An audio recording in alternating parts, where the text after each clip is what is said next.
من أقوى الطرق للتخلص من أي سلوك أو شخص أو فكرة تستهلك طاقتك تجويعها من الانتباه.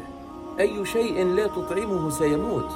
ردود فعلك هي غذاؤه، وانشغالك به هو وقوده. لذا لا تجاري، لا ترد، لا تبرر، ولا تراقب.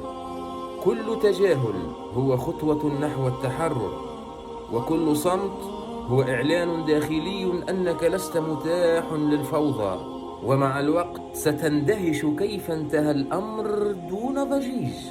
التجاهل انتقام راقي وصدقة جارية على فقراء الأدب. يا عزيز، أنت لا تجيد رد الكلمة الجارحة بمثلها. ليس ضعف، وليس عيب، وليس نقص، بل لأنك لا تجيد السباحة في الوحل، ولأن القاع لا يليق بك، ولا يليق القاع بمن هو في رقي أخلاقك وصفاتك. ولا يليق القاع بمن هو في رقي أخلاقك وصفاتك.